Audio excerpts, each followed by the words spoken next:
विद्यार्थियों नमस्कार। आप जुड़े हुए हैं आपके अपने YouTube platform chemistry bye D Sharma पर और मैं डॉक्टर दीपेंद्र कुमार शर्मा आपके अपने यूट्यूब चैनल पर आपका स्वागत करता हूं।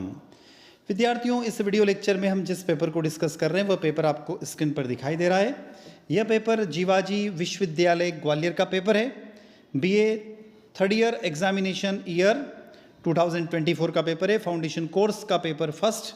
इसके अंदर हम देखेंगे भाषा और संस्कृति और English language and communication skill के 50-50 प्रश्नों के सॉल्यूशन यानी कि 100 प्रश्नों के सॉल्यूशन देखेंगे। विद्यार्थियों, यह पेपर दिनांक 16 मई 2024 को हुआ है और इस पेपर का सॉल्यूशन इस वीडियो के माध्यम से हम देखेंगे।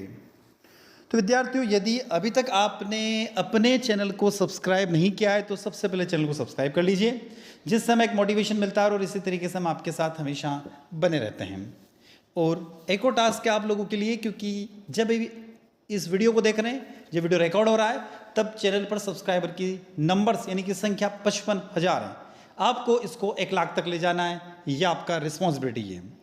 विद्यार्थियों, वीडियो अच्छा लगता है तो लाइक करिएगा, कमेंट बॉक्स में कमेंट करके जरूर बताइएगा और अपने दोस्तों तक शेयर अवश्य कीजिएगा। विद्यार्थियों, पहला प्रश्न आपको दिखाई दे रहा है, गांधीवादी कवि है। तो पहले प्रश्न का करेक्ट आंसर हो जाएगा डी ऑप्शन, भवानी प्रसाद मिश्र। दूसरा प्रश्न है, सड़े पत्ते, गले पत्ते, हरे पत्ते, जले पत्ते में पंक्तियां कौन सी कविता की है? तो सतपुड़ा के घने जंगल की लाइन है ये। प्रश्न क्रमांक जो दिखाई दे रहा नेक्स्ट, इसमें ये दिखाया गया है कि भारत छोड़ो आंदोलन से संबंध किसका था, किस कवि का था? तो करेक्ट आंसर तीसरे प्रश्न का ए हो जाएगा, भवानी प्रसाद मिश्र का संबंध गांधी जी का जो आंदोलन था भारत छोड़ो आंदोलन, उससे उनका संबंध था। प्रश्न क्रमांक 4, गणेशी कौन से कहानी का पात्र है? तो वापसी कहानी का पात्र है गणेशी। प्रश्न क्रमांक 5, उषा प्रियवृंदा का जन्म स्थान कहाँ पर है? तो कानपुर, उत्तर प्रदेश का कानपुर शहर के पास में, कानपुर में उनका जन्म हुआ था। प्रश्न क्रमांक 6, रुकेगी नहीं राधिका उपन्यास किसने लिखा है? तो ये उषा प्रियवृंदा का उपन्यास है। प्रश्न क्रमांक 7, कितना बड़ा झूठ किसका कहानी संग्रह है? तो ये उषा प्रियवृंदा का कहानी संग्रह है। प्रश्न क्रमांक 8, विवेकानंद ने शिकागो व्याख्यान कौन से वर्ष में दिया था? तो 8वें का डी ऑप्शन हो जाएगा, 1893 में दिया था, 1893 में दिया था। प्रश्न क्रमांक 9, अपने व्याख्यान के पूर्व विवेकानंद ने अमेरिका वासियों को क्या कहकर संबोधित किया था? तो उन्होंने कहा था, मेरे अमेरिका वासी बहनों तथा भाइयों। तो करेक्ट आंसर यहाँ पर 9वें का सी हो जाएगा। 10वां, विवेकानंद के गुरु का नाम रामकृष्ण परमहंस। विद्यार्थियों, हमारे द्वारा कोशिश की गई है कि 100 प्रश्नों के सही और सटीक उत्तर आप तक पहुंचे। पर जब होता क्या है कि 100 प्रश्नों के उत्तर आंसर जब हम बनाते हैं तो कभी कभी ये होता है कि जब एक्सपर्ट्स के द्वारा आंसर बनाए जाते हैं या आंसर सर्च किए जाते हैं तो उसमें से कभी कभी 1-आधी% मिस्टेक होने के चांस होते हैं, उससे भी कम चांस होते हैं। तो मैं कह सकते हैं कि यहाँ पर 95 to 99 क्वेश्चंस के आंसर तो एग्जैक्ट है, सही है, करेक्ट हैं। बाकी लगभग 2 से 5 प्रश्नों के आंसर में मिसमैच हो सकता है। प्रश्न क्रमांक 11, लोग भिन्न भिन्न मार्गों द्वारा प्रयत्न करते हुए अंत में कहाँ आते हैं? तो प्रभु की ओर आते हैं, 11 का ए ऑप्शन। प्रश्न क्रमांक 12, भारतवासी विश्वास करते हैं सहिष्णुता पर। प्रश्न क्रमांक 13, वापसी कहानी की लेखिका कौन है? तो आप लोग अच्छे से जानते हो, उषा प्रियवृंदा। प्रश्न क्रमांक 14, उषा प्रियवृंदा क्या है? तो इसका ऑप्शन डी या सी दोनों में से एक होगा, पारंपरिक कथाकार या आंचलिक कथाकार, इन दोनों में से कोई एक है। पर वैसे देखें तो करेक्ट आंसर इसका बी होना चाहिए। क्यों? क्योंकि आजकल उषा प्रियवृंदा जो अमेरिका में रहती है, इसलिए प्रवासी कथाकार भी कही जा सकती है। तो इस क्वेश्चन जो 14 क्वेश्चन है इसका थोड़ा सा आंसर थोड़ा सा मिसमैच वाला सिस्टम है इसका, तो प्रवासी कथाकार हो सकती है क्योंकि वर्तमान में अमेरिका में निवासरत है, इसलिए हम। प्रश्न क्रमांक 15, सहायता करो लड़ो मत, सहायता करो लड़ो मत, यह कथन किसका है? तो विवेकानंद का है। विश्व धर्म महासभा कहाँ पर आयोजित की गई? तो शिकागो में आयोजित की गई, 16वां का ए ऑप्शन। 17वां प्रश्न, विवेकानंद ने उदाहरण किसका दिया था? तो विवेकानंद ने कर्म की बात करी थी और कर्म की बात कहाँ पर होती है? गीता में होती है, तो 17 का बी करेक्ट हो जाएगा। 18वां प्रश्न है, हिंदू धर्म सृष्टि का आदि धर्म है, इस पंक्ति के लेखक कौन हैं? तो आप लोग इसका आंसर कमेंट बॉक्स में कमेंट करके बताइएगा कि प्रश्न क्रमांक 18 का आंसर क्या है। प्रश्न क्रमांक 19, पुरुषार्थ है। पुरुषार्थ कितने प्रकार के होते हैं? पुरुषार्थ 4 प्रकार के होते हैं, धर्म, अर्थ, काम, मोक्ष। सी ऑप्शन करेक्ट है। प्रश्न क्रमांक 20, प्रमुख ऋण कौन से हैं? तो प्रश्न क्रमांक 20 का डी हो जाएगा। 3 ऋण होते हैं, ऋषि ऋण, देव ऋण और पितृ ऋण। प्रश्न क्रमांक 21, आश्रम व्यवस्था को कुल कितने भागों में विभाजित किया गया है? तो 21 का डी 4 भागों में, हम जो बोलते हैं गृहस्थ आश्रम, वामप्रस्थ आश्रम, इस तरीके से 4 भागों में विभाजित किया गया है। सबसे पुराना वेद कौन सा है?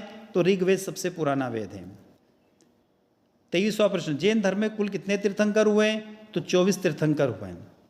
24वां प्रश्न, अस्तेय का अर्थ चोरी न करना, चोरी न करना। 25वां, जैन धर्म के संस्थापक कौन है? तो महावीर स्वामी जैन धर्म के संस्थापक कहलाते हैं। महावीर स्वामी कौन से तीर्थंकर थे? तो वे 24वें तीर्थंकर थे। प्रश्न क्रमांक 27, गौतम बुद्ध का जन्म कहाँ हुआ? तो लुम्बिनी में हुआ। कहाँ पर हुआ विद्यार्थियों? लुम्बिनी में। प्रश्न क्रमांक 18, गौतम बुद्ध के बचपन का नाम आप लोग सब अच्छे से जानते हो। प्रश्न क्रमांक यहाँ पर 28, तो 28 का करेक्ट आंसर ए हो जाएगा, सिद्धार्थ। गौतम बुद्ध ने अपना पहला उपदेश कहाँ पर दिया? तो उन्होंने दिया था सारनाथ में। कहाँ पर दिया था? सारनाथ में। 30वां प्रश्न, अष्टांगिक मार्ग में कितनी बातें हैं? तो अष्टांगिक का मतलब ही समझ में आ गया, 8 बातें हैं। अध्याष्टि के लेखक है? तो 31वें का करेक्ट आंसर हो जाएगा बी, पाणिनि। रचना के आधार वाक्य कितने प्रकार के होते हैं? 3 प्रकार के, सरल वाक्य, मिश्रित वाक्य और संयुक्त वाक्य। प्रश्न क्रमांक 33, अर्थ के आधार वाक्य 8 प्रकार के होते हैं। 34वां, विपुल पढ़ता है, साधारण वाक्य है। कौन सा वाक्य? साधारण वाक्य। गुरु चाहते हैं कि उनके शिष्य विद्वान बने, कौन सा वाक्य है? तो विद्यार्थियों प्रश्न क्रमांक 35, करेक्ट आंसर पहचानिए, मिश्र वाक्य। 36वां प्रश्न, भारत के प्रथम नागरिक कौन कहलाते हैं? तो राष्ट्रपति कहलाता है। 37, लोकसभा का चुनाव कितने वर्षों बाद होता है? तो 5 वर्षों बाद।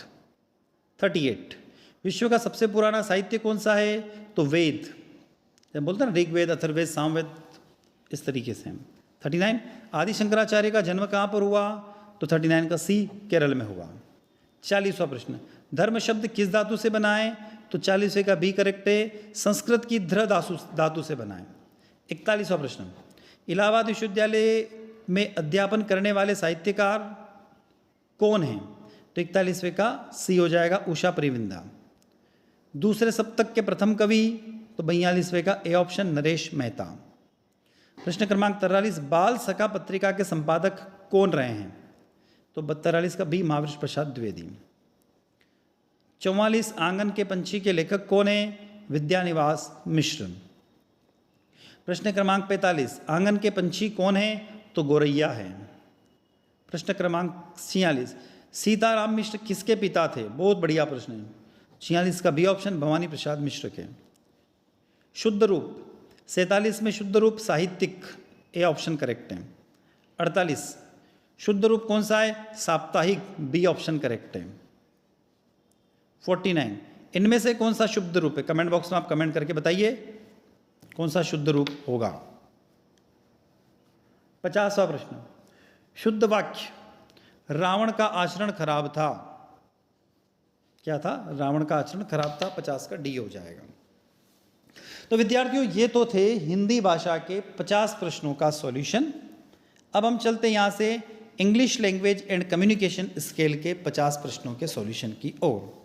Attempt all multiple choice question और ईच क्वेश्चन कैरी 1 मार्क्स। तो विद्यार्थियों अभी तक आपने वीडियो को लाइक नहीं किया और वीडियो देख रहे हैं तो वीडियो को लाइक अवश्य करें, अपने दोस्तों तक शेयर करें और कमेंट बॉक्स में हमें कमेंट करके जरूर बताएं। चैनल को सब्सक्राइब करना ना भूलें क्योंकि ये आपका अपना चैनल है। आप हमें पेपर सेंड करते हैं और हम इसके सॉल्यूशन बनाकर अपलोड करते हैं। तो विद्यार्थियों आपसे अनुरोध है चैनल को सब्सक्राइब अवश्य करें जिससे हमें एक मोटिवेशन मिलता रहे और एक हमारा माइलस्टोन है 1 लाख सब्सक्राइबर जिसको हमें अचीव करना है और वह आप कर सकते हैं। अब चलते हैं इसमें पहला प्रश्न, the poem the express the beauty and majesty of. तो पहले प्रश्न का करेक्ट आंसर हो जाएगा B, N express train.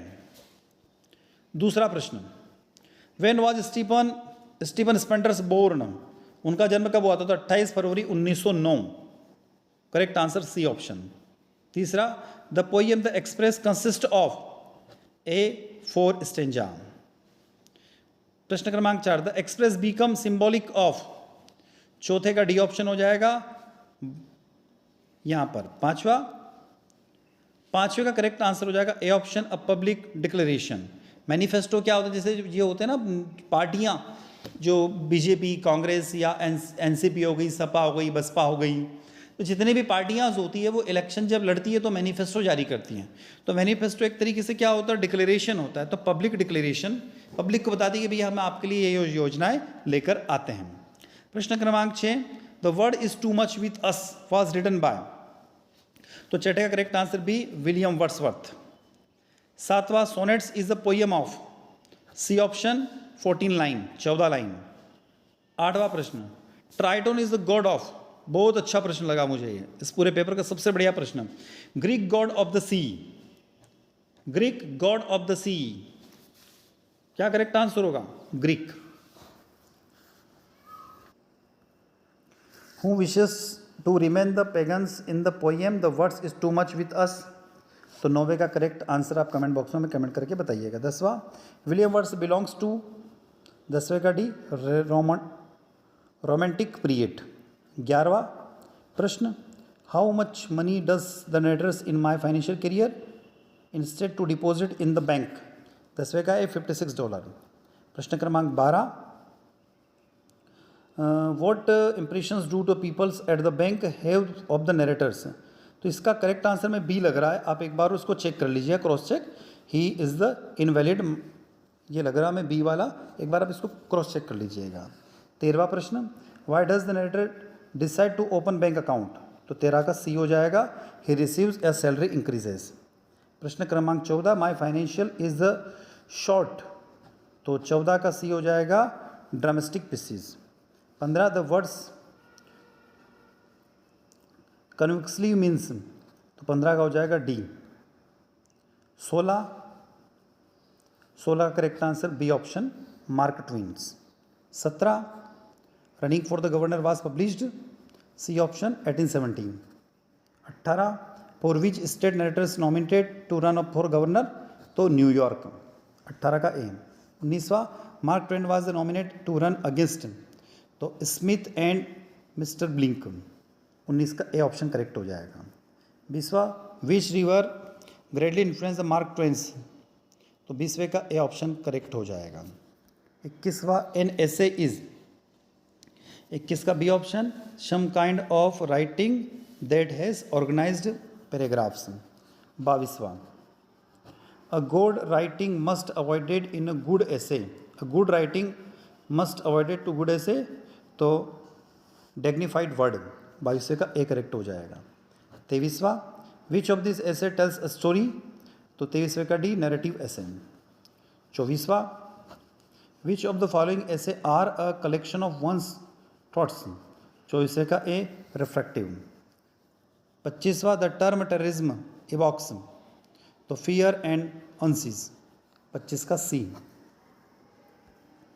Question number 26, today terrorism is, तो 26 का बी करेक्ट हो जाएगा, global means.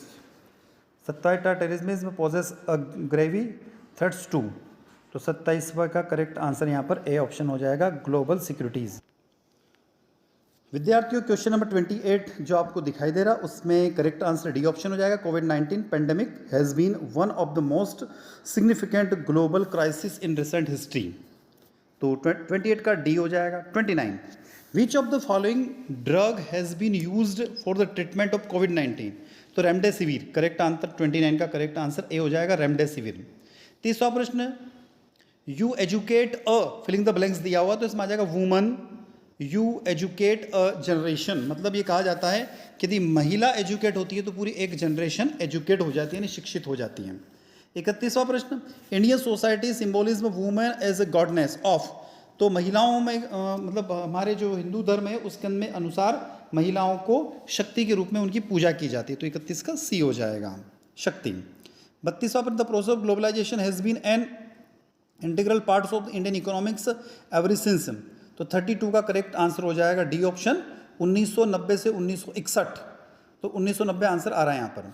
33, this is a very beautiful site, SITE, for building society, B option correct है 33 का। 34 का हार्ट ऑफ हेरिंग्स मीन्स, तो 34 का करेक्ट आंसर हो जाएगा बी ऑप्शन यहाँ पर। 35, to beat around the brush means, 35 का D, not come to the point. 36, add insult to injury means, तो 36 का करेक्ट आंसर हो जाएगा C, to make a bad situation everyone's. 37, crystal clear means, C option हो जाएगा, easy to understand. 38 का correct answer यहाँ पर जो फिलिंग द ब्लैंक्स दिया उसमें डी ऑप्शन आ जाएगा, proverb. Proverb is the short popular saying that gives advice about how people should behave और that express a belief that is generally thoughts to be true. 39 question number 39 का B correct हो जाएगा, verbal, written and visual, what is the 3 main types of the communication, तो 39 का B option correct हो जाएगा। 40वां प्रश्न, full form of the FIR, first information report, 40 का करेक्ट आंसर बी हो जाएगा। 41वां, if FIR is filled the police have the authorities to make, तो 41 का ए हो जाएगा, an arrest without a warrant. 42, what is the purpose of resume, तो 42 का करेक्ट आंसर ए हो जाएगा, टू शो स्किल्स। 43 का सी, 1 page, the resume fresh graduate normally, मतलब जो फ्रेश ग्रेजुएट पर्सन्स होते हैं उनका रेज्यूम फुल्ली 1 पेज का होता है। 44वां प्रश्न, आई लॉट माई, तो 44 का डी हो जाएगा, boarding pass. 45, the word CV जो है, तो 45 का करेक्ट आंसर यहाँ पर हो जाएगा सी ऑप्शन, लैटिन। CV जो वर्ड है वो लैटिन वर्ड है। ईमेल में जो CC वर्ड होता है उसका मतलब होता है कार्बन कॉपी, 46 का B. 47, the file attach to an email is called attachment, तो 47 का ए हो जाएगा, attachment. 48, blog is the shortest form of weblog, 48 का ए ऑप्शन करेक्ट हो जाएगा। 49, video blogging is also known as, तो उसको बोलते हैं व्लॉगिंग, VLOGGING, 49 का डी करेक्ट हो जाएगा। आखिरी प्रश्न 50वां प्रश्न, a blog post is an article और entry that is published is that of a website, तो करेक्ट हो जाएगा यहाँ पर 50वें का करेक्ट आंसर हो जाएगा सी ऑप्शन, ब्लॉग सेक्शन। तो विद्यार्थियों, ये था जीवाजी विश्वविद्यालय ग्वालियर का पेपर जो दिनांक 16 मई 2024 को हुआ। आई होप ये वीडियो लेक्चर आप लोगों को अच्छा लगा होगा। वीडियो लेक्चर अच्छा लगता है तो वीडियो को लाइक करिएगा, अपने दोस्तों को शेयर कीजिएगा, कमेंट बॉक्स में कमेंट करके बताइएगा। और चैनल पर यदि आप पहली बार जुड़े हो, चैनल को अभी तक आपने सब्सक्राइब नहीं किया तो चैनल को सब्सक्राइब अवश्य कीजिएगा, जिससे हमें एक मोटिवेशन मिलता है और इसी तरीके से हम आपके लिए हमेशा नए नए वीडियो लेक्चर लेकर आते रहें। साथियों, आप इसी के साथ हम आपसे विदा लेते हैं। जय हिंद, जय भारत।